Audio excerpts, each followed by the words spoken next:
Boa noite a todos. Mais uma noite de encontro com o professor Walter de Andrade, Projeto Iniciação. Boa noite. É com você, Catira. Olá, boa noite. Sejam bem-vindos. Estamos ao vivo no Projeto Iniciação. Hoje o Projeto Iniciação de número 172. Então, mais um programa aqui no canal Conexão 3005 do Projeto Iniciação. Boa noite, professor. Bem-vindo. Boa noite, meu irmão Gilberto Catira, meu irmão Carlos Nascimento.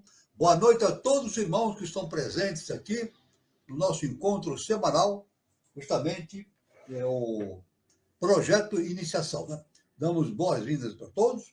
Projeto Iniciação. Esse encontro é destinado para dar a base filosófica e iniciática para aqueles que pretendem seguir o caminho da iniciação. É muito importante, né?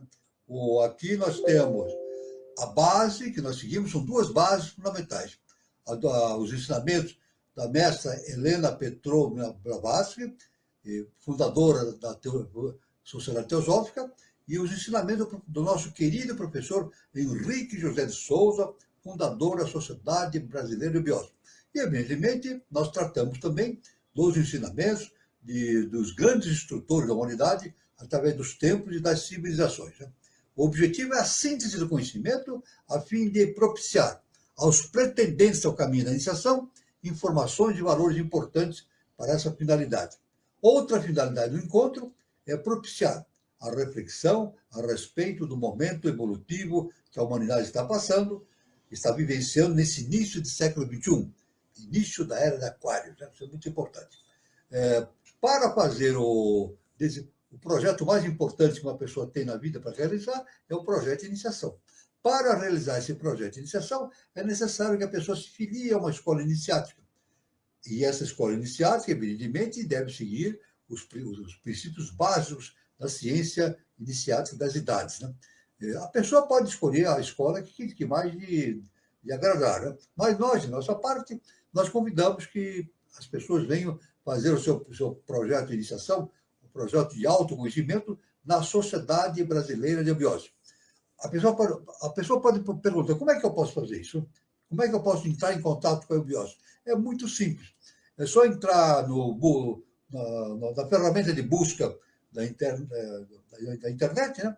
E localizar lá o site. Digitar lá Sociedade Brasileira de Biose, vai aparecer, vai localizar o site da Sociedade Brasileira de Biose. E no site, ela, pesquisando o site, ela vai encontrar o caminho para entrar em contato com algum departamento da Sociedade, né, Brasileira de Biose.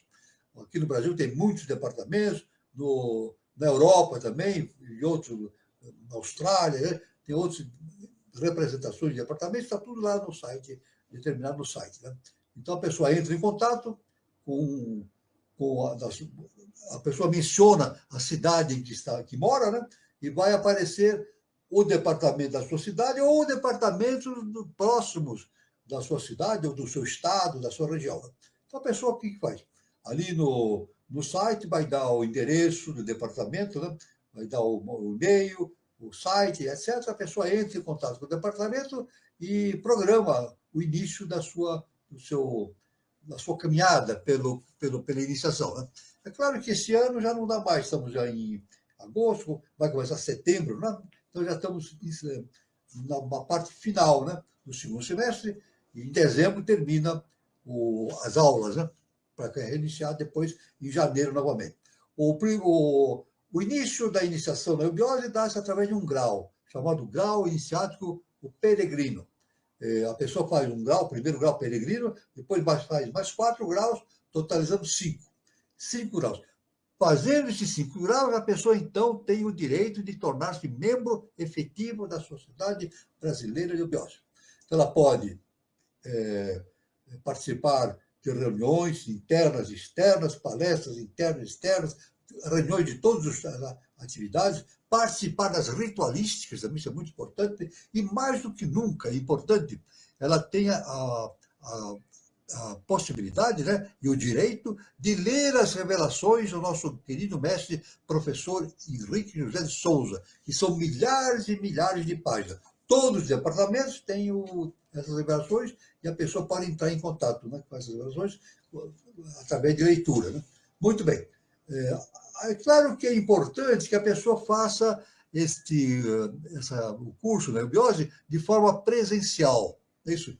Então, é claro que o ideal é que a pessoa tenha um departamento na sua cidade. Ela pode, então, encontrar na sua cidade um departamento próximo à sua cidade. Na sua cidade ou próximo à sua cidade. Agora, se não conseguir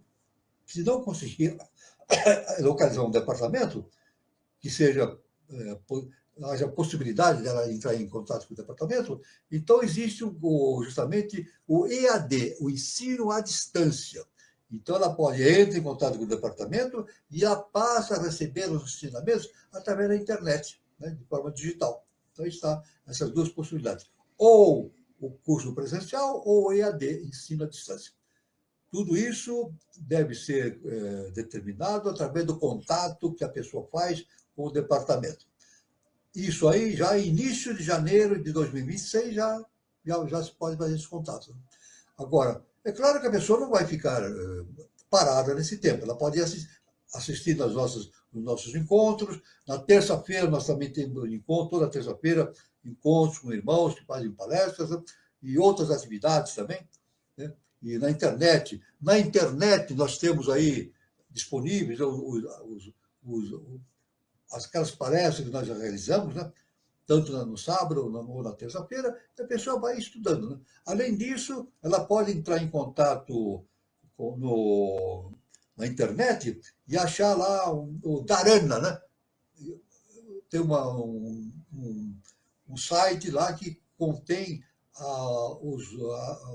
as publicações da revista Dharana, agora online. Então a pessoa pode ir estudando, né? Esse tempo que a separa do início do grau, em janeiro, a pessoa vai estudando e vai se atualizando, tudo bem? Aí está então esse convite que nós fazemos para todos que queiram começar o seu projeto de iniciação na Sociedade Brasileira de Eubiose. Muito bem. Então, aqui nós vamos continuar o nosso estudo de hoje, sábado, né? Vendo aqui fatos muito importantes a respeito da ciência iniciada das idades. Inicialmente, continuamos aqui, nessa primeira parte, a estudar termos importantes, né? Termos importantes que estão relacionados com esse conhecimento. Né? Então, esse estudo, essa apresentação, é justamente baseado nas informações e ensinamentos de Helena Blavatsky e do professor Henrique José de Souza. Então, vamos ver, o primeiro termo que nós temos para analisar hoje, na noite de hoje, é justamente esse termo aqui, Codex Nazareus. Codex Nazareus. O livro de Adão, é preciso notar que esse último nome significa antropos, homem, humanidade, é o livro de Adão, né? O credo nazareno é chamado algumas vezes de sistema bardesiano, embora pareça que Bardesanes, que viveu de 228 a 153 a.C., nada tem a ver com ele. O certo é que nasceu em Edessa, Síria, e foi um famoso astrólogo e sabeu. Antes de sua esposa, da sua suposta conversão. Porém, por outro lado, era um homem bem educado e a família nobre, e não teria utilizado e quase incompreensível dialeto caldeu-siríaco, misturado com a misteriosa linguagem dos gnósticos, na qual o Códex está escrito. A seita dos nazarenos da era pré-cristã. Plínio e Joséfo falam dos nazaritas, dizendo que tinham residência às margens do Jordão. E Munk afirma que o nazaritismo era uma instituição fundada antes das leis de Muxá ou Moisés. Em árabe, seu nome moderno é El Mogtassila. Nos idiomas europeus, designam-se os nazarenos pelos nomes de então nome difícil de pronunciar, viu?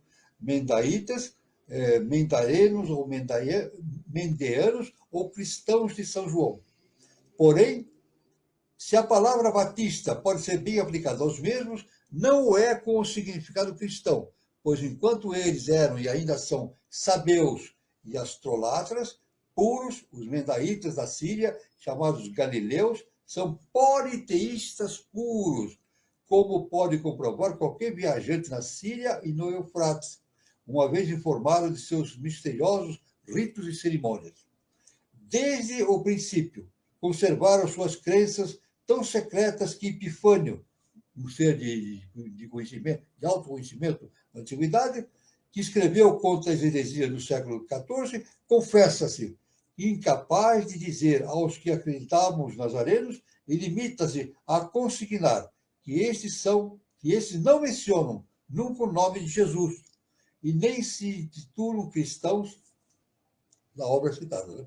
Contudo, é inegável que algumas das supostas opiniões filosóficas e doutrinas de Bardesanes encontram-se no Códice dos Nazarenos. Então, isso aí é um estudo bastante específico, né? Nós demos aí uma pincelada nesse estudo e as pessoas, então, já têm uma indicação o que estudar mais profundamente através do Códice Nazareus.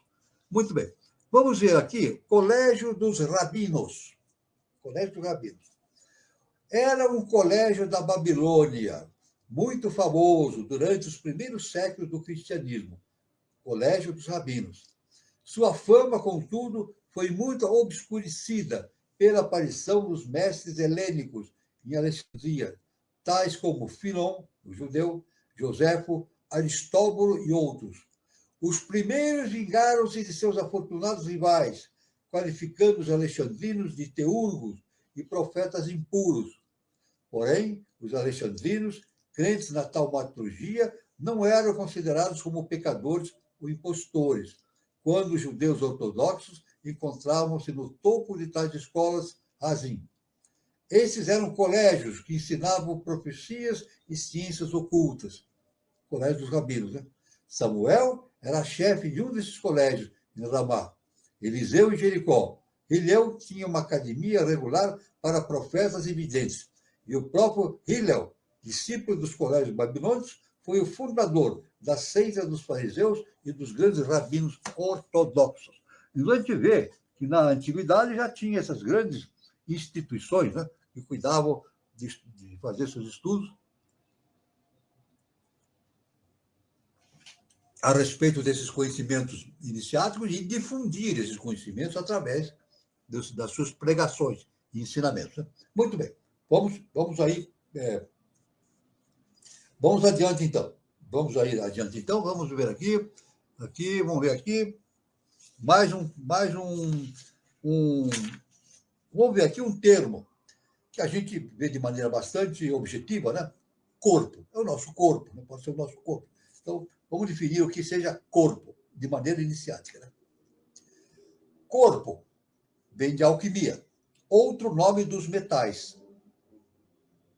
Os filósofos, de acordo com os fundamentos da ciência hermética, acreditam que os corpos perfeitos sejam obtidos a partir dos imperfeitos. Os corpos perfeitos são obtidos através dos corpos imperfeitos. Isso se faz através da redução dos corpos imperfeitos ao mercúrio. O corpo é também tomado pelo sal filosófico, isto é, aquela terra que vem a se impregnar de mercúrio e enxofre. Corpo imperfeito é o arsênico dos filósofos, sua lua, sua fêmea. Filaleto diz-nos que é preciso, já no começo da obra, casar o corpo perfeito com o imperfeito, isto é, calciná-lo conjuntamente. Corpo dissolúvel é o minério de mercúrio dos sábios. É o enxofre perfeito ao rubro, que se deve ser dissolvido pelo mercúrio de que foi formado. Serve para conformar o andrógeno, ou rebes dos filósofos, após sua união com o mercúrio. Corpo branco, magistério ao branco. Corpo impropriamente dito. Mercúrio dos sábios ainda não completamente fixado. Corpo imundo, mercúrio antes de sua preparação. Corpo morto, mercúrio em putrefação no ovo filosofal. Corpo místico, matéria ao negro. Corpo limpo e puro, matéria ao branco. Corpo da arte, pedra ao rubro no ouro dos filósofos. Corpo rubro, pedra ao rubro. Então, são denominações. É evidente que, se a gente se referir à alquimia, é muito difícil a gente entender à primeira vista, mas a alquimia sempre se relacionava a isso, a transformação de corpos, especificamente a transformação do mercúrio em ouro. Né? Os alquimistas se diziam capazes de fazer isso na Idade Média e antes, né? Transformar o chumbo em ouro. Chumbo em ouro. Evidentemente, no conceito das ciências iniciáticas, nós podemos mentalizar que o chumbo, devido ao seu peso, significa as nossas limitações humanas. E o ouro, pelo seu valor, significa as nossas grandezas espirituais. Então, o que os alquimistas diziam que era possível transformar mercúrio, transformar o chumbo em ouro. Ou seja, transformar as nossas limitações humanas, pesadas, impuras, em algo valioso diante do cosmos, da imensidão. Né? Então, a alquimia diz transformar chumbo em ouro. Ou seja, autoconhecimento, transformar as nossas impurezas, as nossas imperfeições que são pesadas, em algo, uma matéria valiosíssima, que é simbolizada pelo ouro, né?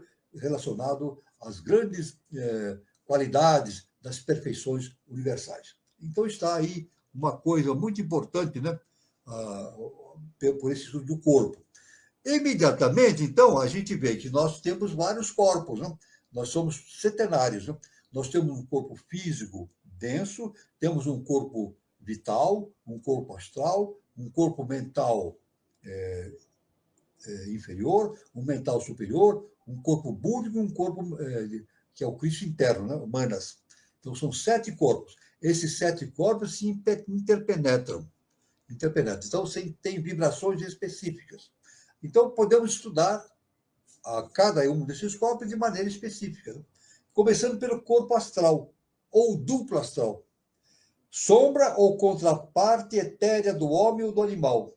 O Linga Sharira, chama-se Linga Sharira também. Não confundir com a alma astral, outro nome do Manas inferior ou Kama Manas, como é denominado, e que é o reflexo do ego superior.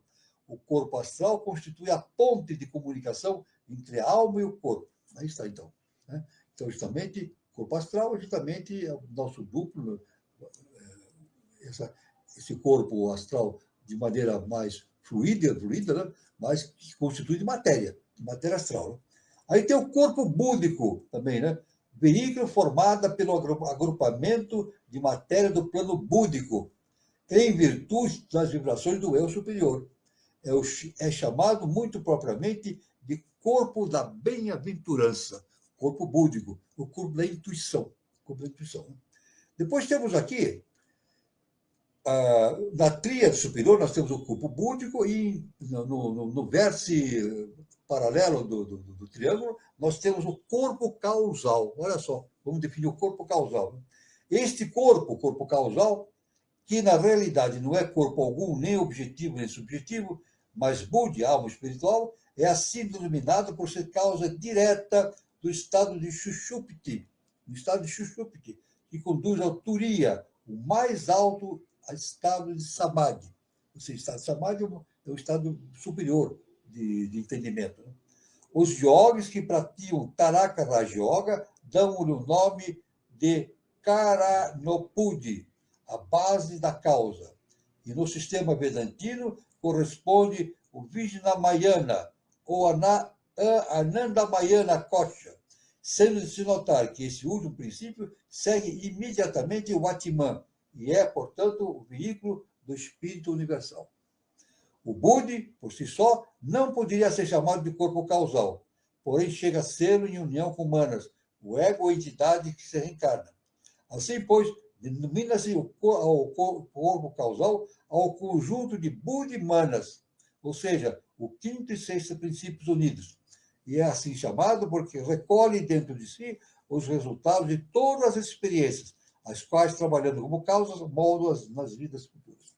Então, esse corpo causal, que é essa relação do mental superior, né, sintético, com o Budi, constitui o corpo causal. E nesse corpo causal que ficam retidas todas as experiências que um ser em evolução tem através do seu processo evolutivo. Fica tudo ali registrado no corpo causal, né? Então, quando o indivíduo sai do mundo físico denso, o que acontece? Ele deixa o corpo físico, deixa o corpo vital, depois o corpo astral, o corpo mental inferior, e vai para o corpo causal. Nesse corpo causal está retido todas as experiências dele em vidas passadas, incluindo o karma. Lá também fica o karma, né? Depois, na reencarnação, essa consciência superior se projeta novamente do corpo causal para o mundo físico denso. Então, forma-se novamente o corpo mental inferior, o corpo astral, corpo vital e corpo físico. Então, a pessoa renasce ou reencarna. E essa reencarnação é feita através da atuação do karma existente do corpo causal. O corpo causal vai dar exatamente a conformação dos corpos do ser reencarnante para que ele, evidentemente, aprenda com a reencarnação e consiga a transformação das suas limitações humanas, caminhando para um estado de superioridade espiritual, né? Para transformar-se num ser super-humano. Isso é muito importante. Então, o corpo causal é algo importantíssimo de entendimento, né? Desse processo da reencarnação e de desencarnação. Todos, quando morrem, se libertam dos corpos inferiores e vão para a consciência, vai para o corpo causal, fica lá retido, para uma nova reencarnação. Às vezes, a pessoa não vai, essa consciência não vai diretamente. Quando ela está muito presa ao mundo físico, né, ela pode ficar presa no mundo vital ou no corpo astral, ou no mundo mental inferior também. Depende do estado de evolução dela. Ela pode ficar presa. Se ela está muito apegada à matéria, ela pode ficar no corpo vital, presa, né? Ou no corpo astral, no mundo astral, ou no mundo mental inferior. Isso no caso dela não ser uma pessoa evoluída espiritualmente o suficiente para poder ir até o corpo causal e depois voltar para a reencarnação. É por isso que no espiritismo fala-se muito, né, da existência de vários níveis, né, do corpo, por exemplo, astral, né, e fala-se até no baixo astral, né, constituído por seres que têm ainda uma evolução ainda inicial, né, então constitui o que chama de baixo astral. Então são definições bastante importantes para a gente entender esse mecanismo de transformação da consciência humana, justamente rumo ao aspecto super-humano. Então aqui, muito bem. Então aqui, o corpo astral, então aqui, agora em seguida nós temos aqui o corpo, vamos ver aqui, o corpo mental. Corpo mental aqui. Corpo mental é o veículo da consciência que a condiciona nas 4 subdivisões inferiores do plano mental. É o corpo mental. Vamos agora. Agora, por que ele diz nas 4 subdivisões inferiores do plano mental? Porque o plano mental ele se divide em 7 subplanos. Vamos dizer assim, o corpo mental se subdivide em 7 subplanos. Os 3 subplanos superiores constituem o corpo mental superior. E os 4 subplanos inferiores constituem o mental inferior, o concreto. Tudo bem? Então, o corpo mental tem 7 subplanos, 3 subplanos na tríade superior e 4 subplanos no quaternário inferior. Esse é o aspecto importante para esse entendimento, né? Então, o corpo mental é formado pela matéria de tais subdivisões, através de combinações diversas, produzidas por vibrações do princípio chamado de pensador ou alma humana, variando os tipos de matéria atraídos segundo a natureza das vibrações indicadas. Assim é que o tipo de corpo mental tem estreita relação com o grau de evolução que o homem tem alcançado. De acordo com a evolução que o homem tem alcançado, o ser humano tem alcançado, está relacionado com essa conformação da estrutura e vibração do corpo mental. Isso é muito importante. As qualidades características gerais de tal corpo dependem das vidas passadas e experiências do pensador na Terra. A conformação desse corpo mental depende, como é dito, depende das experiências que o ser passou em vidas passadas. As impressões gravadas no corpo mental são as mais persistentes que as do plano astral e são conscientemente reproduzidas por ele. Aí está. Então, a gente vê, nós temos o nosso centenário e a Terra também é constituída, né, por vários níveis, desde o corpo físico denso, depois, o corpo vital, o corpo astral e assim por diante. Né?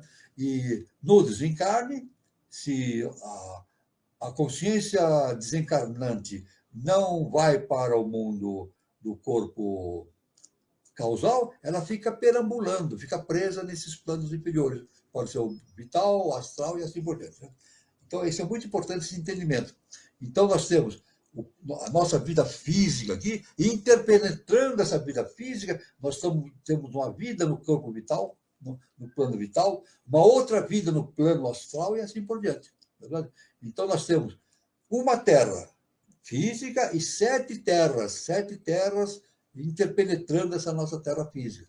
Então, na verdade, o planeta Terra não é um só. Tem uma terra física densa e tem mais 7 planos, mais 6 planos que evidentemente interpenetram essa terra que nós conhecemos, que é a terra física densa. Então, é muito importante esse entendimento. Né? Muito bem. Agora vamos ver aqui, estamos falando dos corpos, né? O corpo pituitário, e muito importante esse conhecimento, corpo pituitário. O corpo pituitário é o órgão do plano psíquico. A visão psíquica é causada pelo movimento molecular desse corpo, que se encontra diretamente relacionado com o nervo óptico, e assim afeta a visão e dá origem a alucinações. Seu movimento pode produzir facilmente lampejos de luz, como os causados pela pressão sobre os globos oculares. Devemos dizer que quando a gente fala a glândula, o corpo pituitário, está relacionado com a glândula pituitária, que tem um outro nome, hipófise. É glândula pituitária ou hipófise. Mas isso aí tem a hipófise do plano físico denso e tem o corpo pituitário, né? Que é justamente a sua correspondente no plano hiperfísico. Que está relacionado com as vibrações espirituais. Né? Este corpo, né, o pituitário, encontra-se às vezes tão afetados pela embriaguez que se chega a se paralisar. Se deste modo produz uma influência sobre o nervo óptico e a corrente invertida, a cor será provavelmente complementar. Então está essa noção do corpo pituitário. A gente sabe que a hipófise, ela é aquela que comanda todas as glândulas, né, que produzem os hormônios. Né? É da glândula da hipófise que surgem as emanações neurológicas, né, para a ativação ou desativação do funcionamento das glândulas endócrinas, conforme a ciência nos indica. Né? Então, é muito importante, então, a gente ter essa noção que nos dá a ciência e também ter essa noção do que nos dá a ciência iniciática das idades. Sempre lembrando que o funcionamento dos nossos órgãos no plano físico denso depende do bom funcionamento dos órgãos que são a contraparte nos planos hiperfísicos. Isso é muito importante. Há uma intensa correlação entre os órgãos do nosso corpo físico com os órgãos do mundo hiperfísico. Né? Tanto que nós temos o nosso corpo, né? Nós temos um coração. Existe um coração hiperfísico. Nós temos um pulmão, existe um pulmão hiperfísico. Tudo que existe no corpo denso, existe a sua correlação nos corpos hiperfísicos. Né? E tudo que acontece nos corpos hiperfísicos se reflete no plano físico denso. Né? Tanto que a gente pode dizer, veja bem, quando nós praticamos a yoga dos chakras, praticando a yoga dos chakras perfeitamente, essa yoga vai interferir no funcionamento das glândulas endócrinas. Né? São 7 chakras. Influencia positivamente no funcionamento das glândulas endócrinas. E produz o quê? Saúde, né? Equilíbrio no ser humano. Né? Veja bem a importância da prática das yogas, né? Que além de produzir um efeito espiritual, também dá a possibilidade de estabelecer um estado de saúde perfeita no corpo físico denso, né? Muito bem. Veja aí que importância que tem essa questão, né? Muito bem. Então, seguindo aqui, vamos ver aqui. Vemos aqui o corpo pituitário, né? O corpo pituitário, vamos adiante, então. Vamos adiante. Aqui. Então, aqui, vamos aqui. Vamos ver aqui. Na seguinte. Um momentinho só, por favor. Aqui. Temos aqui corpos, vamos ver, estamos falando de corpos, né? Vamos falar de corpos supercelestes. Corpos supercelestes. São formas que só podem ser vistas pela percepção espiritual mais elevada. Não são as formas astrais comuns, mas os elementos refinados e inteligentes das mesmas. Corpos supercelestes. É muito importante a gente ter essa noção, porque a astronomia é muito vasta, né? O conhecimento é muito vasto. Mas a astronomia, ela estuda a pele do universo. Veja só, a astronomia estuda a pele do universo, a parte mais densa, né? Que é a parte física densa. Mas permeando essa parte densa do universo, existe também no universo os corpos hiperfísicos. Então, o universo é infinitamente maior do que aquilo que a astronomia estuda. Veja que importante, né? A astronomia já considera o universo algo impressionante, né? Pela sua dimensão. Não se vê a astronomia não consegue ver o final do universo. Não há uma informação que há um fim do universo, né? Não se teve essa informação. O universo é infinito, pela noção da ciência. Mas essa infinitude que a ciência vê é muito pequena ainda com a noção da infinitude que a ciência iniciática nos dá. O universo é infinitamente maior do que aquilo que a astronomia nos mostra. Olha que importante, porque entremeando os corpos físicos densos estão muitos corpos superiores, né, de vibrações superiores, que a gente pode chamar de corpos supercelestes. Corpos supercelestes. Então, muito bem. Então, agora vamos ver. Esse estudo é muito vasto, mas é muito importante a gente ter na cabeça essa noção para ver a infinitude do universo. Né? Uma coisa extraordinária. Muito bem. Então, agora vamos ver aqui um outro termo que é muito estudado na ciência iniciática, que é a cor vermelha. Cor vermelha, vamos ver? Esta cor está sempre associada com distintivos varonis usados especialmente pelo povo etrusco e hindustânico.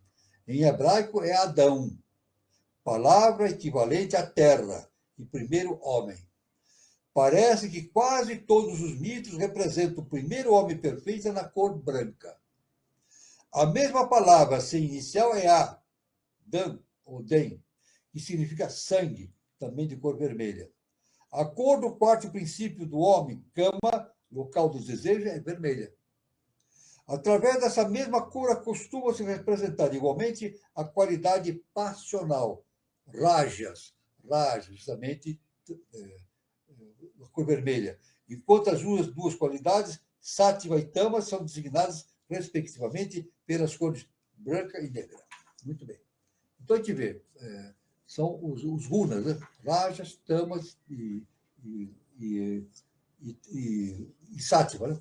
Sattvas, Rajas e Tamas. Tamas, a cor vermelha. É isso?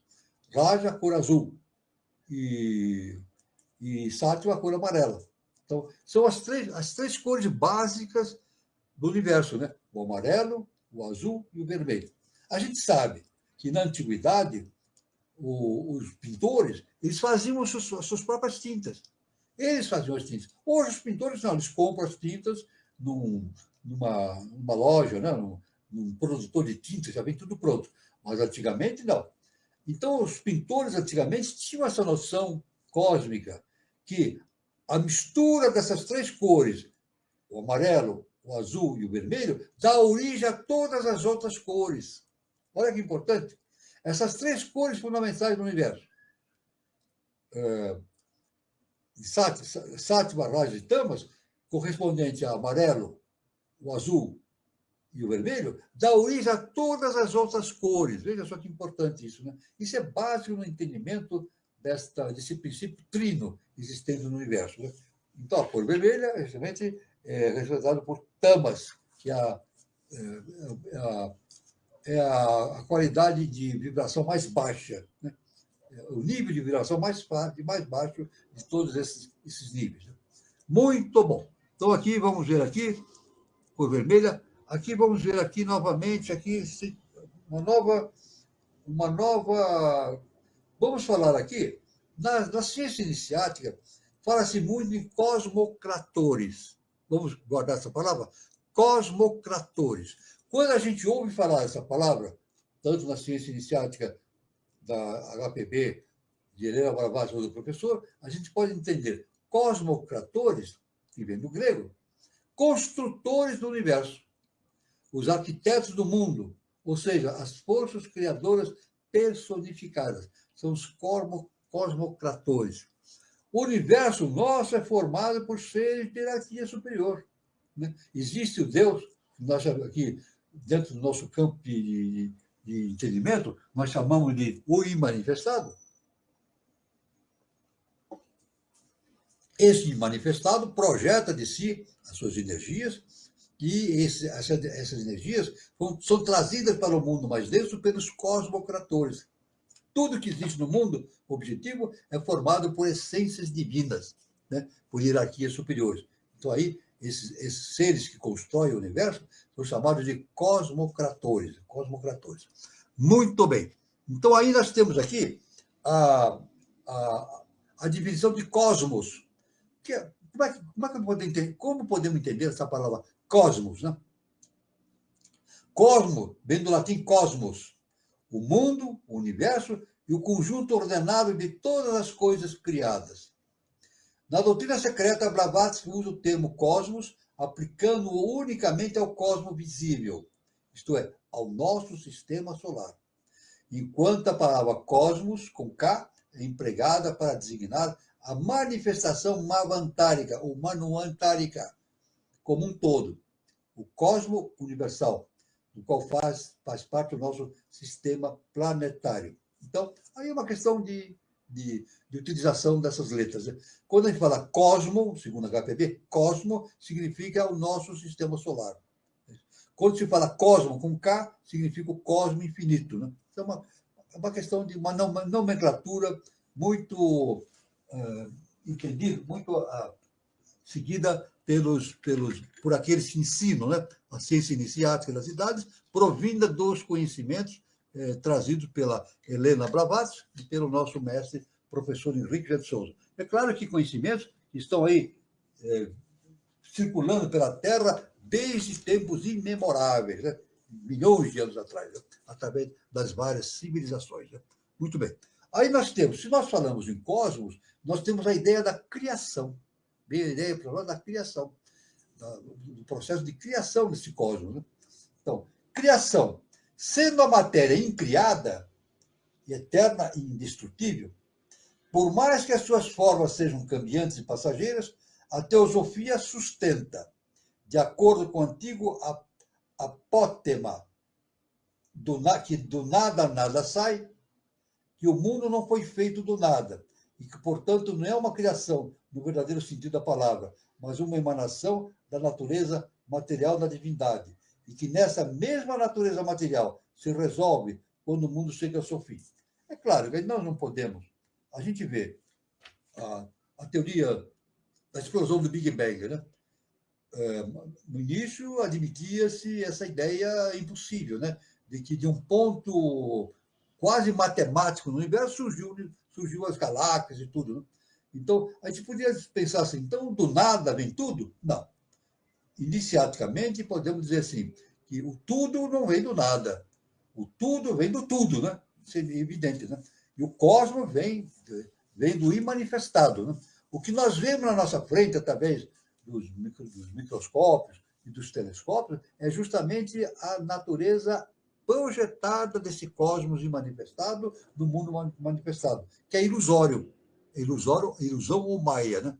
Tudo que nós vemos pelos olhos, e também o invisível aos nossos olhos, nos mundos mais de vibração mais alta, constitui o mundo da ilusão, né? Da ilusão. Muito bem. Então, é isso aí, evidentemente, esse estudo dessa denominação cosmos é muito vasta, né? Nós podemos discutir, falar muito tempo, né? A ciência não chegou a um ponto específico, né? Mas algo importante, a ciência já percebe isso, né? Que não se pode imaginar que o tudo veio do nada, né? Do nada, nada vem. É isso? Algo que existe provém de algo que é existente. Isso aí é o grande mistério do universo, né? O grande mistério da ciência é justamente encontrar a fonte de origem de tudo. A ciência iniciática diz, a fonte de tudo é justamente o Deus, que nós denominamos na ciência iniciática como o imanifestado. Isso é muito importante, esse entendimento, né? Então, muito bem, a gente vê assim, essa noção, né, essa noção da criação entra muito nos temas propostos pela cosmogênese, pela antropogênese, né? Então, de que tudo vem do tudo, né? Isso é muito importante. Aí tem um outro termo aqui, que a gente encontra na ciência iniciática, que é justamente o criocéfalo. Olha o nome, criocéfalo, que tem cabeça de carneiro. Criocéfalo, aquele animal, é uma forma que tem cabeça de carneiro. Este nome é aplicado a várias divindades e figuras emblemáticas, especialmente aquelas do Antigo Egito, que foram ideadas no período em que o Sol passava, no equinócio de primavera, do signo de Touro para o de Áries. Anteriormente a esse período, prevaleceram as divindades com a cabeça de touro e cornígeras. Apis era o tipo do deus touro, Amon era o cabeça de carneiro. Além disso, Ísis era representada com uma cabeça de vaca. Porfírio, um grande estudioso da antiguidade, escreve que os gregos relacionaram o carneiro com Júpiter e o touro com o Baco. Na antiguidade, principalmente no Egito, existe essa relação, né, dos animais com as ideias do universo, né? Tanto relacionado ao karma, à evolução humana, à manifestação humana, à espiritualidade e assim por diante. Isso no Egito é bastante vasto, né? Essas representações deixadas nas paredes, né, com várias formas de animais, da águia e assim por diante, né? Ia ser muito importante esse entendimento, né? Muito bem. Um outro termo também, que é bastante, se fala muito na ciência iniciática, é justamente o termo cripta. Cripta, olha, é um subterrâneo secreto abobadado. Algumas criptas eram destinadas à iniciação e outras para a sepultura. Antigamente, havia cripta sobre cada templo. Havia uma sobre o Monte Olivete, revestida de estuque vermelho e lavrada antes da chegada dos judeus. Então, esse nome cripta pode estar relacionado a um subterrâneo, né, destinado à iniciação, e outros para a sepultura. A gente vê que Paulo de Tarso, quando ele esteve preso, né, em sua residência, né, não podia sair, mas ele saía à noite, em Roma, né, ia para as criptas, e lá ele ensinava o povo, principalmente nas criptas de Roma, né, e ensinava sobre Jesus. Então, cripta é um termo muito importante dentro do processo iniciático, como disseram, né? Pode ser destinado à iniciação ou para a sepultura de seres humanos. Muito bem. Seguindo, então, vamos aqui. Agora aqui, vemos aqui, a gente vê noções muito importantes dessa nossa abordagem, né? Eu poderia agora ver aqui um termo, né, que eu vou deixar para o próximo encontro, porque é um termo muito vasto. Não vai dar, nós temos que entrar em outro assunto, e não daria para abordar nessa oportunidade, que é justamente o nome Cristo. Bem, a gente sabe, né? Cristo é algo infinito, né, para a gente entender, né? Jesus, o Cristo, e assim por diante. Nós poderíamos abordar isso, mas não terminaríamos hoje. Então, nós vamos deixar para próximo sábado começarmos a nossa abordagem, o nosso estudo, abordando esse nome Cristo, que é um assunto muito vasto, né? Então, nós vamos encerrando a primeira parte e vamos começar a segunda parte da nossa apresentação, né, para darmos aqui prosseguimento aos nossos estudos de hoje, né? Muito bem. Aqui, então, nós vemos aqui Vamos continuar aqui a segunda parte, seguindo justamente aqueles conceitos que nós estamos desenvolvendo através da ciência do Egito Antigo, né? Que um dos pontos de irradiação desse conhecimento é Luxor, né? Que era uma fraternidade iniciática do Antigo Egito, né? E nós chamamos de luz de Luxor. Né? Muito bem. Vamos, então, continuando a abordar esse assunto. Né?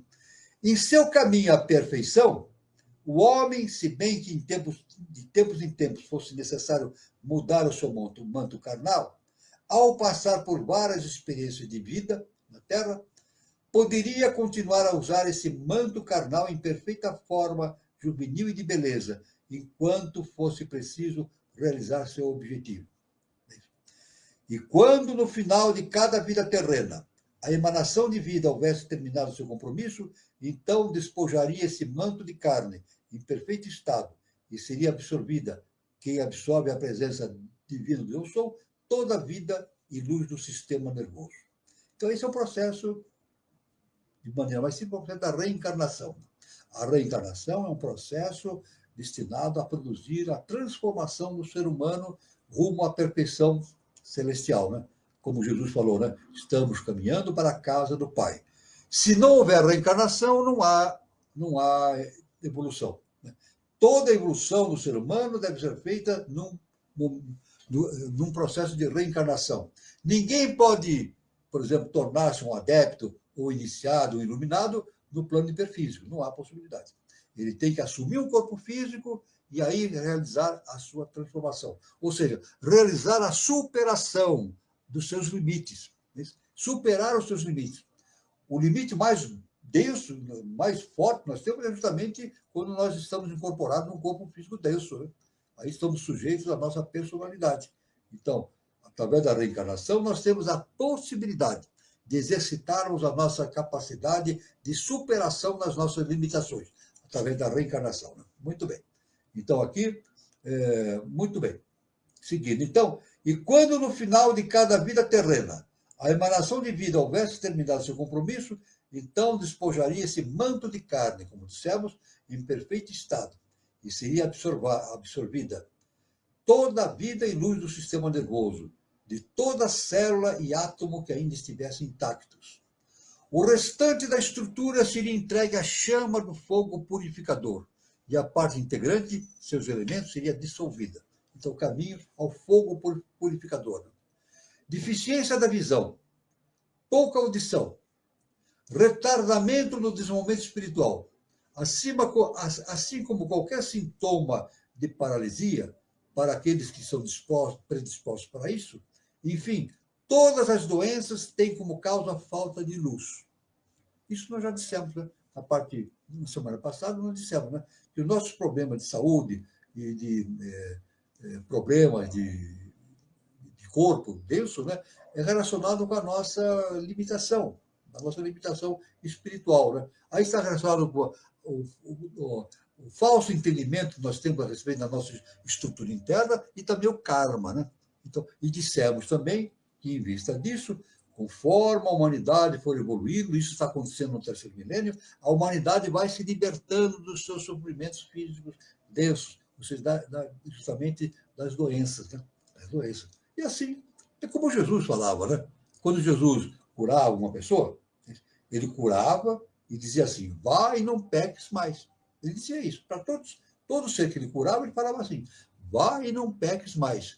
Porque o que ele queria dizer? Que aquele problema que ele tinha no corpo físico era devido ao karma acumulado durante o tempo. E aquele karma estava fazendo a sua redenção. E no momento em que Jesus fazia a cura, era sinal que o karma estava superado. Então Jesus dizia, vai e não peques mais. Não faça karma novamente, porque senão a doença pode voltar novamente. Né? Então isso é muito, muito importante, então, esse entendimento. Essa deficiência originou-se, a deficiência orgânica, né? Origina-se pela obstrução ou interrupção do fluxo do sistema nervoso, que muitas vezes não deixa passar a luz em determinadas partes do corpo. Então, a gente bloqueia essa luz de cima que vai fazer o benefício da saúde do corpo humano. Né? esse interrompimento da luz provoca doença. Muito bem. Faríamos muito bem se arranjássemos um desenho do corpo físico para estudar o corpo do sistema nervoso. Iríamos notar que os nervos estendem-se através de todo o corpo, até as pontas dos dedos, das mãos e dos pés, e através de todo o órgão vital.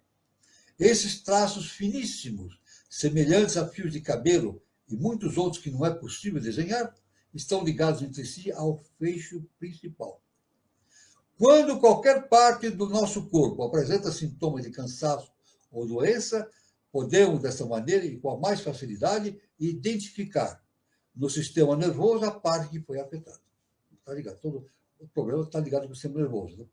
Esta pode ser restaurada e renovada enquanto se visualiza a infiltração da luz, percorrendo a parte necessitada e assim trazendo em ordem o causador do distúrbio. Isto é, deverá ser examinada com cuidado qual foi a causa interna que obstruiu a parte do sistema nervoso da emanação de vida.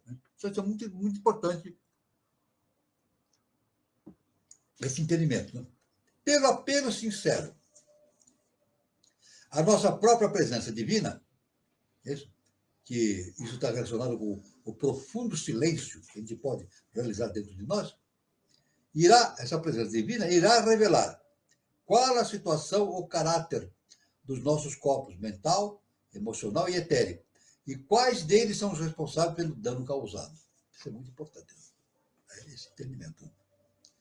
Em nome e com a autoridade da nossa bem-amada presença do Eu Sou, ordenamos que cesse essa dissonância. É a ordem que se dá para evocarmos justamente a questão da saúde. Né?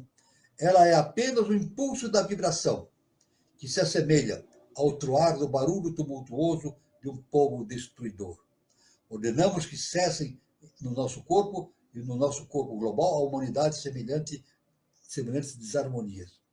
Dessa maneira, podemos, de acordo com nossa capacidade e nossa concentração, trazer dentro de poucas horas, dias, semanas ou meses, a completa saúde para cada parte defeituosa ou deficiente do nosso corpo.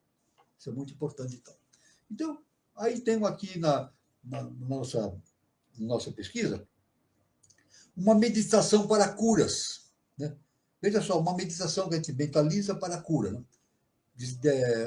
Nesse sentido da meditação, nós podemos citar as seguintes afirmações.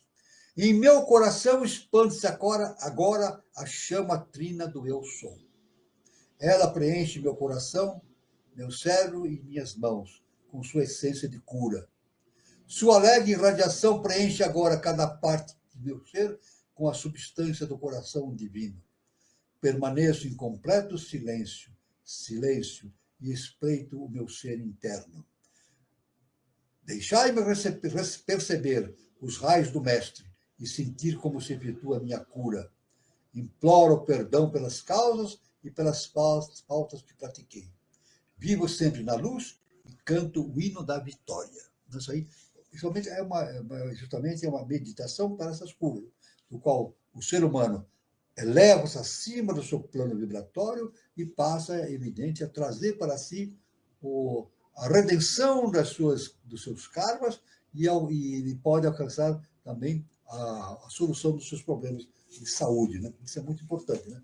Quer dizer, no fundo, a gente vê que todo problema de saúde ele vem de um plano psíquico, né? Superior, né? Um plano psíquico nosso, né? Registrado no mundo astral, mental. Né? Isso, a ciência começa agora a perceber, né? Que certas manifestações de doenças provêm de determinados estados psíquicos, né? De desordem, etc. Tanto que os médicos, às vezes, receitam, né?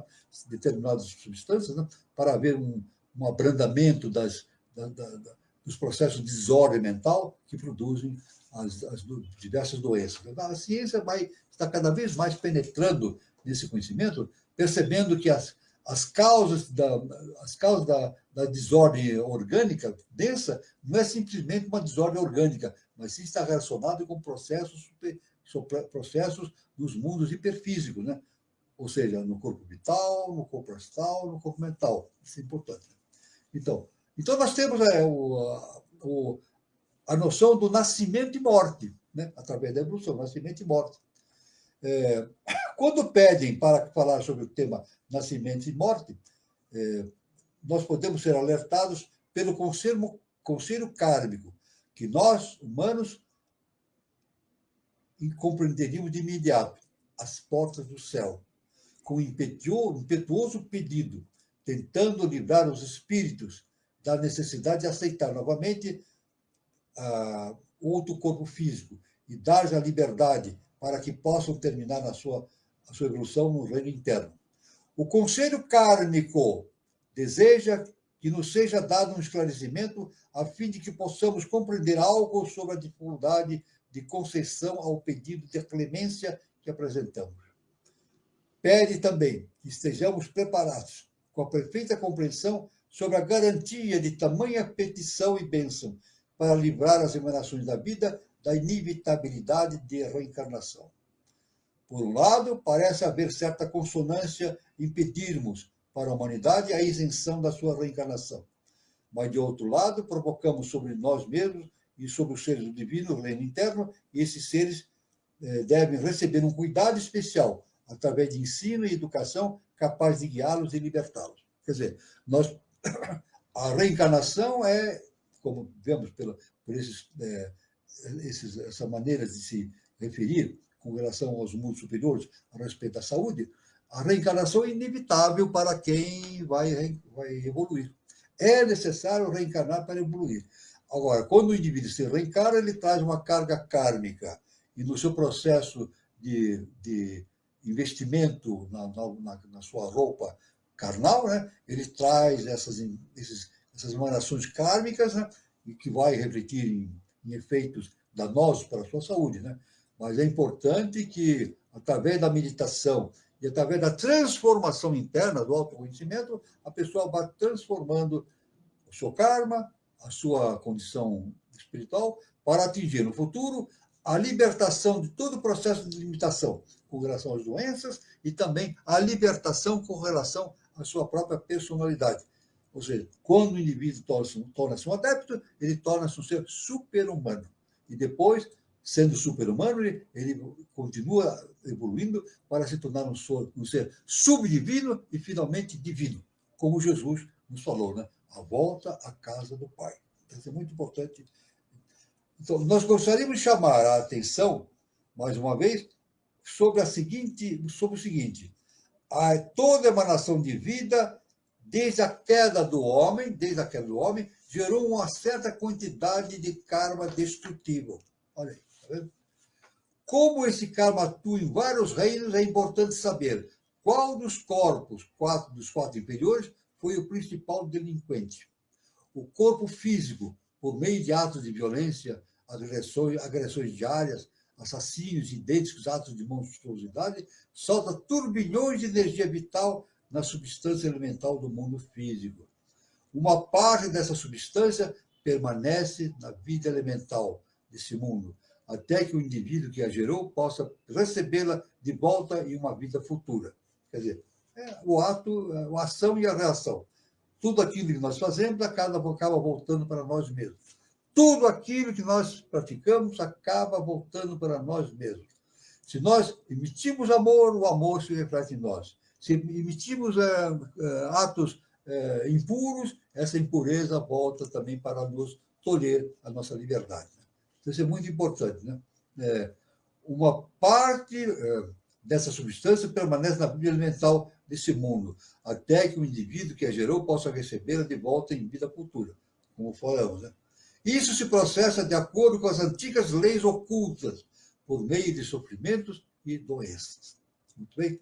Então, agora, nós vamos aqui, finalizando essa segunda parte, com esse importante modo de entendimento, né? Justamente que nos leva ao entendimento da ação de ação e reação, né? De ação e reação. Tudo que fazemos, ele volta para nós. Por isso que Jesus, através do seu ensinamento, ele nos falou: ama o próximo como a ti mesmo. Tá? Quando nós olhamos para o próximo, nós não estamos olhando para outro, nós estamos olhando para nós mesmos. Porque, conforme a ciência iniciática, somos todos um. Nós olhamos para o próximo, nós estamos olhando para nós mesmos. Então, toda vez que um ser humano odeia ou faz mal para um semelhante, ele está fazendo mal para si mesmo. Aquilo volta. Toda vez que um ser humano ama o próximo, ele está amando a si mesmo, está provocando os benefícios, né, da divindade em si mesmo. Por isso que Jesus nos avisou isso, né? Nos disse, amai o próximo como a ti mesmo. Né? Isso é muito importante esse entendimento. Né? Bom, muito bem. Então, nós vamos encerrando aqui essa segunda parte e vamos passar agora para a terceira parte, que é justamente o relacionamento nosso através de perguntas, emissão de... As pessoas podem emitir seus pensamentos, as suas impressões. E eu até brinco com as pessoas, não estou brincando, estou falando a verdade. A pessoa pode até discordar. Não é assim que eu penso. Porque, só lembrando, né? O nosso mestre diz, cada um deve tirar as suas próprias conclusões. Não é aceitar tudo sem raciocinar, não. Não devemos aceitar nada sem a devida análise, meditação. Né? Então, nosso mestre diz, cada um deve tirar as suas próprias conclusões. Tudo bem? Vamos lá, então, nosso irmão Carlos Nascimento, com essa terceira parte do nosso encontro. Muito bom, professor. A gente realmente tem que experienciar tudo que a gente precisa, né, professor, para obter o conhecimento, né, o conhecimento pleno. Então, a gente tem que sempre questionar, inclusive, as nossas verdades, né, professor? Isso. E é interessante isso, professor.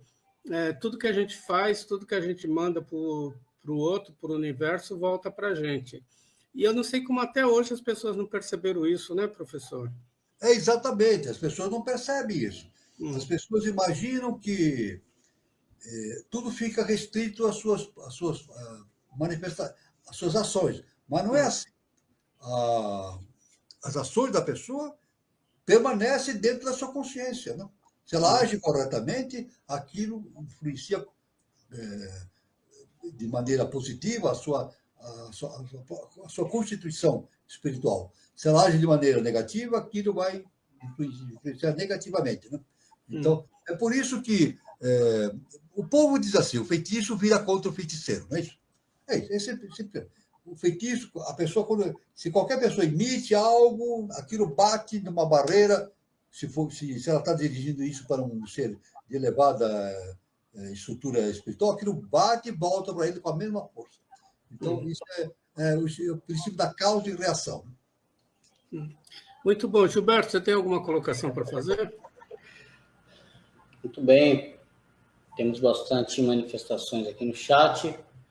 Os recadinhos de sempre, pedir às pessoas que estão acompanhando, né, a nossa programação aqui que deixem o seu like.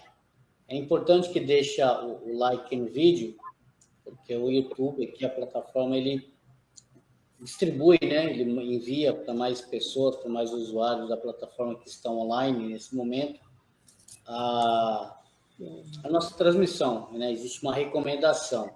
Então, para você que está aqui ao vivo agora, e também para quem está assistindo gravado, né? Mas principalmente para quem está vendo nesse exato momento, deixa seu like, clica ali no botãozinho, né? No joinha, e compartilhe, né? Manda aí clica ali no copiar o link, manda para um amigo, para uma pessoa que goste desse conteúdo, que tenha que goste, né, desse tipo de informação. E para quem ainda não é inscrito no canal, esteja assistindo aqui ou esteja passando pela primeira vez e ainda não é inscrito, a gente pede aí para que você se inscreva no canal, ative as notificações, e aí você vai estar informado de todas as atividades que tem aqui no canal do Conexão 3005. Lembrando que nós temos aqui o projeto de iniciação aos sábados, hoje, e às terças-feiras, e geralmente a roda de conversa com temas variados. Aqueles que estão começando os teus estudos, as tuas pesquisas, ou até mesmo aqueles que já estão estudando, né? Nós temos um material vasto, com muita informação, bastante conteúdo, aqui no nosso canal. que são os programas do projeto Iniciação, todos aí com abordagem exclusiva do professor Walter.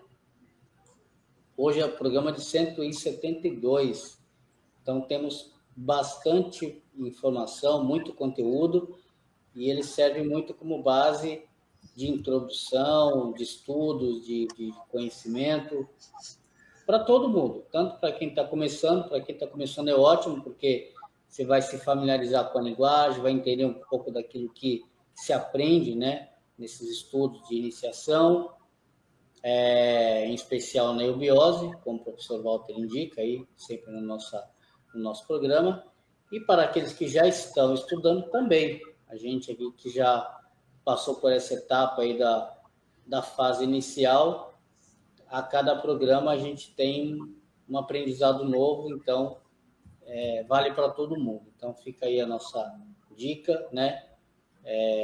A todos, pesquisem, procurem, estudem e boa pesquisa a todos. É isso, Carlos. Muito bom. Viu, professor? Tem uns comentários aqui, eu vou passando, tá bom? Sim. O Guilherme coloca o seguinte: estamos além das homilias? O Guilherme Guazelli faz perguntas bastante profundas. Olha, vamos. Eu não sei o que ele. Olha, o Guazelli, por favor, se ele pudesse me dar mais alguma informação a respeito, né? Não Bom, sei. Tá, vamos passar para outra. Ouro é a iluminação? Exatamente. Ouro, pelo processo alquímico, né? O ouro é a iluminação. Né? Quando na antiguidade se falava que os alquimistas podiam transformar chumbo em ouro, na verdade a gente deve imaginar o seguinte: é transformar o chumbo é pesado, né? Aquele peso que existe dentro de nós na pureza que é o ouro, que tem um valor enorme. Né? O ouro é uma pedra, um metal preciosíssimo, né? Sempre foi, né? Então é transformar as coisas involutivas em coisas evolutivas. Né? É fazer a transformação interna. Né? Então, ouro é realmente a iluminação. E tanto que agora, no processo de transformação da humanidade, nós estamos caminhando para a idade do ouro. Né? Veja, olha que interessante. Estamos encerrando a idade do ferro, Kali Yuga, e estamos partindo para a ideia da idade do ouro. Né? Isso aí também, no sentido iniciático, é considerado isso, né? Caminhando para a idade de ouro, né? Então, realmente, o ouro, no sentido assim, de significação superior, significa o processo de iluminação, realmente. Muito bom, professor. Ele coloca também o seguinte: qual a palavra portuguesa que o sânscrito não consegue entender? Será que é saudades? Eu não sei também. Qual a palavra portuguesa que o sânscrito não consegue entender? Eu não estou percebendo o que o nosso irmão Guazelli quer se referir. Né? Qual a palavra portuguesa que o sânscrito não consegue entender? Eu não tenho ponto para responder isso, né? Porque o português é de agora, o sânscrito é muito antigo, né? Quando o sânscrito estava vigente, o português não existia, né? Agora, eu não sei. Quem fala português não entende o sânscrito, evidentemente, né? Porque o sânscrito são palavras daquela época, etc. Né? Agora, uma coisa é certa, viu, Guazelli? O português é um idioma sagrado, né? Isso o nosso mestre nos afirma, né? O sânscrito foi muito importante na sua época, né? Na Índia, etc. Né? A origem de todos esses nomes fantásticos que nós conhecemos. Mas o português tem essa qualidade de ser uma linguagem sagrada, né? Um idioma sagrado. E isso o nosso mestre nos diz com muita propriedade esse fato. Né? Hoje o inglês é a língua mundial, né? Todo mundo fala inglês, em qualquer lugar, né? Mas no futuro, o português deverá ocupar essa posição, né? De ligação entre os povos através da nossa língua, né? Assim diz o nosso mestre, professor Henrique José de Souza. Ele coloca também o seguinte, professor: países com vermelho na bandeira estiveram envolvidos em guerra, sangue? O vermelho faz parte da atividade mais bruta do ser humano, né? O vermelho significa tamas, né? Então significa a atividade mais, vamos dizer assim, mais bruta do ser humano, né? Tanto que o nosso mestre nos ensina que quando Moisés tirou os judeus do Egito e levou para a terra prometida, a Bíblia diz que ele abriu o Mar Vermelho, né? Abriu o Mar Vermelho e atravessaram a pé seco, né? E depois, quando chegaram na outra margem, vieram os soldados que os perseguiram, né? Os egípcios, e o mar se fechou e morreram todos afogados. Mas essa questão do Mar Vermelho, o nosso mestre diz que é uma linguagem simbólica, né? Na verdade, o que Moisés foi conduzir o seu povo sem deixar que eles pisassem no vermelho, em tamas, a pé enxuto. Isso que o nosso mestre fala. Moisés conduziu o seu povo a pé enxuto, ou seja, sem pisar no, no vermelho, que significa a devassidão, significa a ira, né? E assim por diante. Né? Então, isso é uma forma simbólica, né? que a Bíblia utilizou para dar significado a esse trabalho de Moisés. Né? Muito bom. A Eliana Teixeira, ela... Só uma coisa. É claro que, vamos dizer o seguinte, se nós analisarmos de maneira científica, de maneira correta, pensar que Moisés abriu o Mar Vermelho é uma... Não dá para imaginar que alguém com um bastão abrisse o Mar Vermelho, né? É uma coisa que foge do nosso entendimento, né? Então, agora, o entendimento de maneira figurada, sim, que o nosso mestre fala, né? De forma figurada, nós podemos entender a forma figurada de expressão da Bíblia. Né?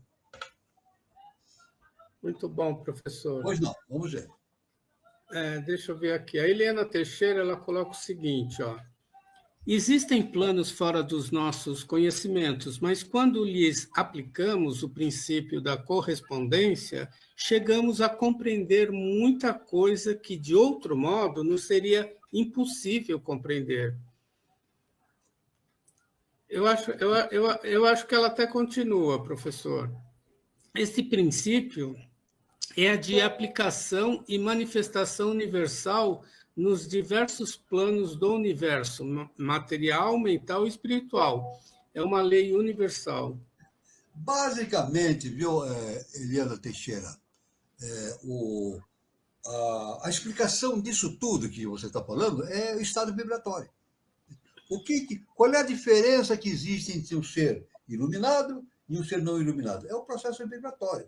O processo vibratório de um ser iluminado é alto, e o sujeito que não tem essa evolução espiritual, o processo vibratório é lento, baixo. Né? Então, o que torna as pessoas distantes no universo é o seu nível vibratório. Os seres de hierarquia vibram altamente, né? Uma vibração alta. E os seres de planos inferiores vibram uma baixa... uma vibração bem baixa, tem uma vibração bem baixa. Né? Agora, nós podemos, através da nossa meditação, através da nossa concentração, do nosso silêncio, aumentar essa condição de vibração. Podemos aumentar, vamos dizer assim, temporariamente, através de alguns minutos ou horas, né? Através de um processo de vibração, de mentalização, a gente consegue, pelo menos, mudar a nossa vibração para um patamar superior, por alguns minutos, né? Mas o destino de cada ser humano no futuro é modificar essa vibração definitivamente e passar a vibrar num estado vibratório superior. Agora, além disso, também temos o seguinte: a pessoa que luta na Terra para aumentar a sua capacidade, o seu nível vibratório, ele torna-se veículo desses seres superiores. Tem isso também, né? Ele torna-se veículo. Ele vibra alto, uma vibração superior, então esses seres de hierarquia superiores podem baixar através dele e trazer as suas ideias para que esse veículo traga a mensagem do universal para o plano da Terra, para o plano terrestre. Então, esse é o nosso caminho. O nosso caminho é nos tornarmos veículos das consciências superiores. Na verdade, como é que nós tornamos veículos das consciências superiores? Através do autoconhecimento, através da transformação interna, né? Através do amor, do perdão. Isso é muito importante. Quando o indivíduo consegue fazer isso, ele atinge um patamar vibratório que inicialmente fragmentado, mas depois, num determinado momento, esse estado vibratório fica permanente. Então, ele torna-se um adepto. O adepto é aquele indivíduo que atingiu um estado de vibração superior ao estado de vibração humana. Então, ele torna-se um sujeito super-humano. Então, tanto que, veja bem, a sua vibração torna-se tão alta, tão espiritualizada, que ele se desfaz de todo o seu karma. Um adepto liberta de todo o seu karma. O karma, na estrutura espiritual dele, o karma desaparece. Não é verdade? Mas ele passa a seguir uma outra lei universal, que é justamente acima do segundo plano, que é a lei do Dharma. Né? Ele passa a seguir a lei do Dharma, que é a lei que todos os seres superiores seguem. Né? Agora, nós somos levados a fazer as coisas de maneira evolutiva através de um processo de aprendizado, né? Que às vezes é doloroso, né? Que é o processo kármico. Né? Então, aí está o que nós podemos fazer, dessa ligação desses processos, desses estágios superiores de vibração com os nossos estágios inferiores de vibração. Mas a questão toda é caminharmos para elevarmos o nosso estado de vibração cada vez mais em direção do cosmos infinito.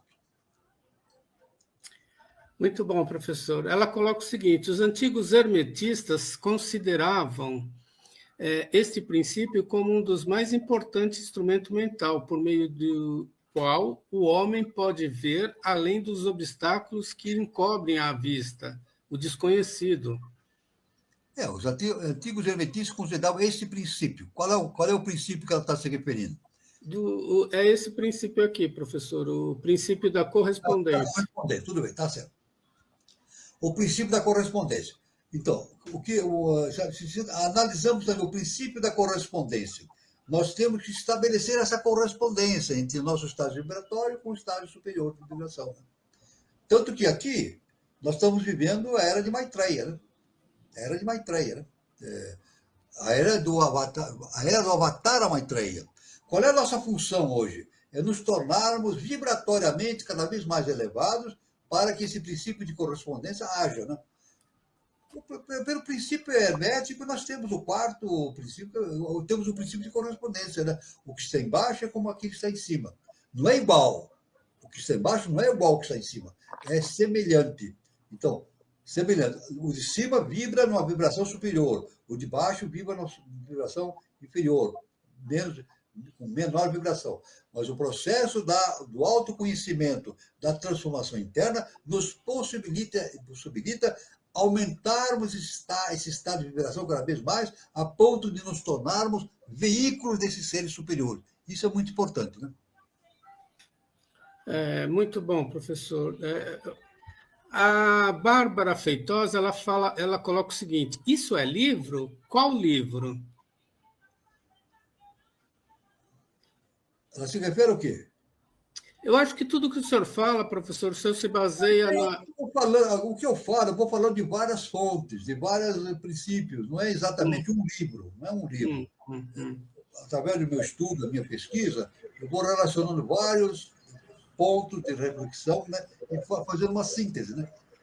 Na verdade, se for o princípio da correspondência, você acha no Caibalion, né? Exatamente. Os princípios herméticos. Né? Então, veja a nossa irmã Bárbara. Em qual livro? São todos os livros, né? Eu vou estudando, isso no caminho da iniciação a gente faz isso, né? A gente vê um livro, vê outro e vai fazendo o relacionamento do material todo, né? Num único elemento que é o entendimento global, né? Então, eu não trabalho com um livro, eu trabalho com informações provenientes de várias fontes e vou fazendo uma harmonização desses conhecimentos de tal forma que se torne um conhecimento compatível com o nosso entendimento, né? Precisa ser compatível com o nosso entendimento também. Isso é muito importante, né? A doutrina secreta também, né, professor? A voz do silêncio. A própria Bíblia, né, professor, tem muito conhecimento Veja bem, simbólico ali. quando a gente vai fazer um processo de transmissão de conhecimento pelos nossos estudos, aí entra em conexão vários livros, a Bíblia, o Evangelho, os escritos de Blavatsky, né? Os ensinamentos do professor Henrique de Souza, que, no fundo, olha, é a mesma coisa, a mesma fonte. Tudo vem da mesma fonte. Veja, tudo vem da mesma fonte. Mas cada ser que traz esse conhecimento, ele dá uma tônica diferente. Então, isso que é importante. Jesus deu uma tônica, Siddhartha Gautama deu outra tônica, a PB deu outra tônica, Blavatsky, o nosso mestre deu outra tônica. O nosso mestre disse que o conhecimento deve ser dado de acordo com a tônica do ciclo. Isso, tônica do ciclo. Jesus não podia falar para os seres da sua época da maneira como os hindus falavam para os seus estudiosos. Né? Então, Jesus falava de acordo com uma linguagem que se coadunava com a Bíblia, não é verdade? Paulo de Tarso também pegou os ensinamentos de Jesus, mas não ensinou exatamente com as palavras de Jesus. Ele deu uma transformada naquele conhecimento de forma a trazer aquele conhecimento mental de Jesus para um nível mais emocional, para poder se enquadrar dentro da cultura ocidental. E se enquadrou tanto que a Roma acabou se tornando cristã. Né? Agora, veja bem, a parte emocional, mas não é o que Jesus ensinou, porque Roma tornou-se cristã e começou a perseguir os não cristãos. Olha que interessante, veja bem que interessante. Paulo de Tarso trouxe os ensinamentos de Jesus adequado ao Ocidente. E tem-se na história que Roma se tornou cristã. Se tornou cristã, mas não exatamente como Jesus falava. Porque Roma, quando não era cristã, eles perseguiam os cristãos. Quando Roma se tornou cristã, começou a perseguir os não cristãos. Mas isso não se coaduna com Jesus, né? Porque Jesus diz, ama o teu próximo como a ti mesmo. Então, veja bem, Roma se tornou cristã, mas com limitações, porque ela começou a perseguir os não cristãos. Não devia ter feito isso, né? Se ela seguisse exatamente o que Cristo ensinou, ela devia ter o quê? Compaixão, né? Conforme Jesus ensinava, e amar os seus inimigos. Mas isso aí era necessário que Paulo de Tarso trouxesse essas informações para o Ocidente. Né? Então, isso não é bem, veja bem, irmão, não é bem nem mal, é o necessário. Foi necessário que Paulo de Tarso fizesse isso para que o Ocidente pudesse entrar nesse caminho evolutivo e hoje, com o Ocidente, encontrando caminhos para a relação de uma nova civilização, que o Brasil está incumbido disso, né? O Brasil é o berço da nova civilização. Muito bom, professor. Eu vou passar uns recados, depois eu volto aqui para ver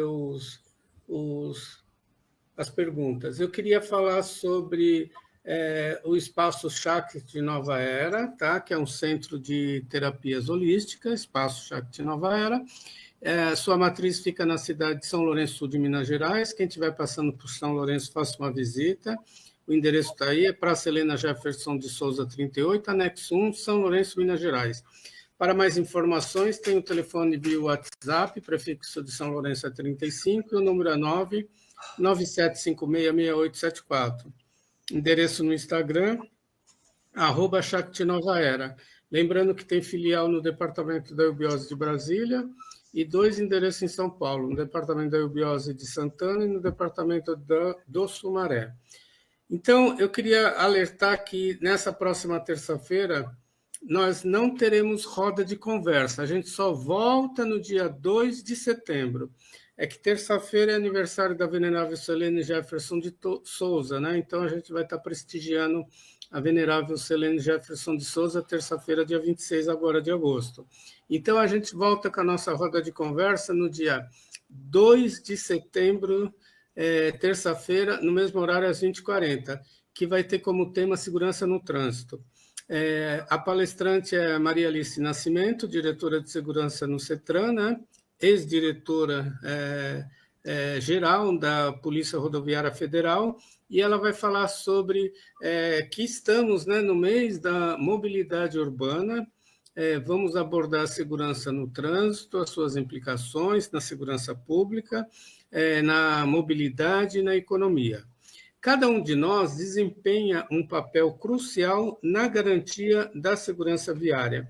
O tema atual é interessante e o mês de setembro é o mês da mobilidade urbana, né? Então tem muita coisa para a gente debater, para a gente falar e para a gente buscar soluções de melhorar.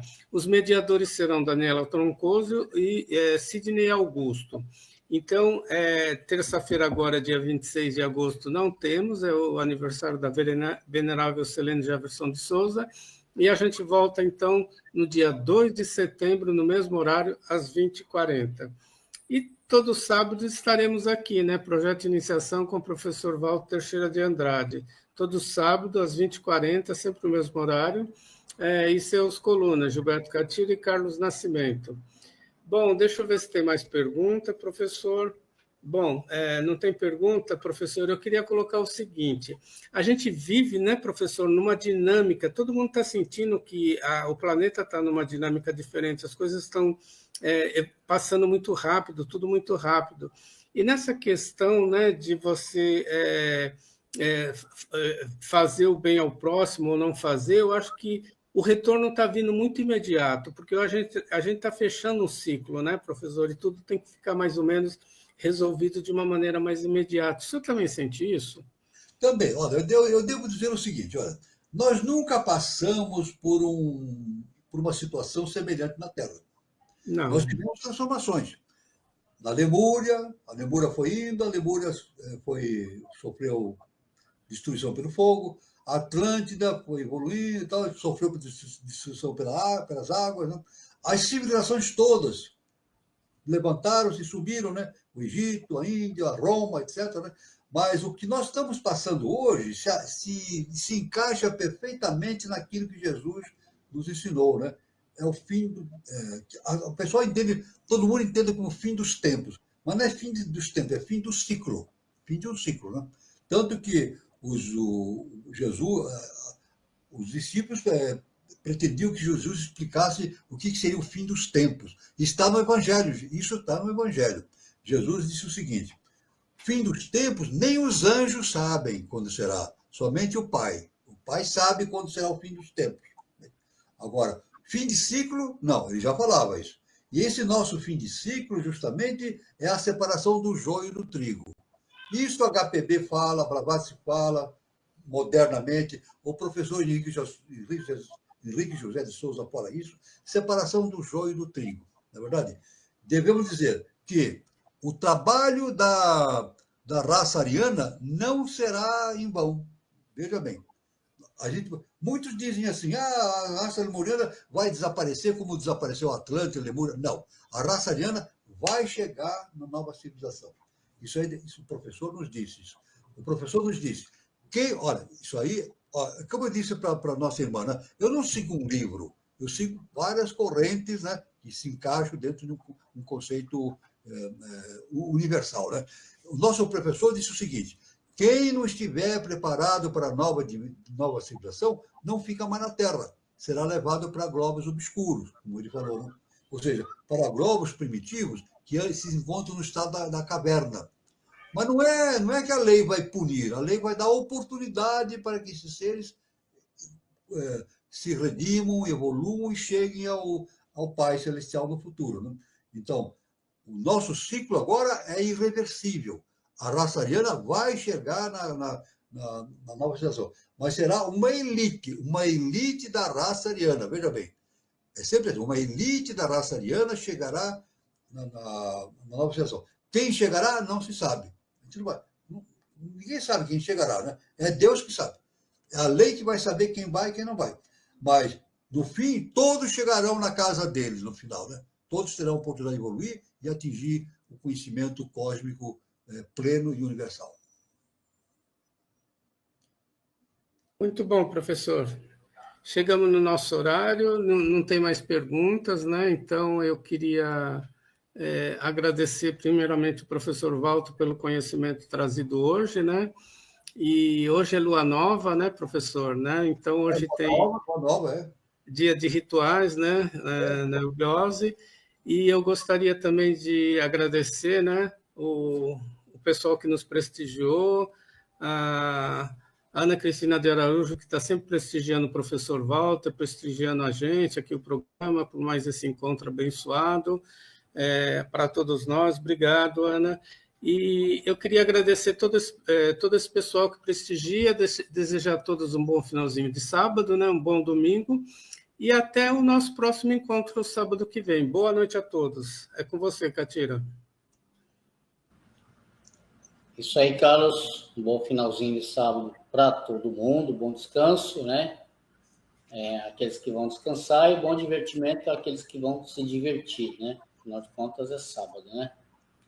Então, e um bom domingo e bom final de semana para todo mundo. Nos vemos aqui na próxima semana. É isso. Boa noite, professor. Boa noite, meu irmão Gilberto Catira. Boa noite, meu irmão Carlos Nascimento. Boa noite a todos os irmãos que estiveram presentes aqui. Foi um momento de muita felicidade,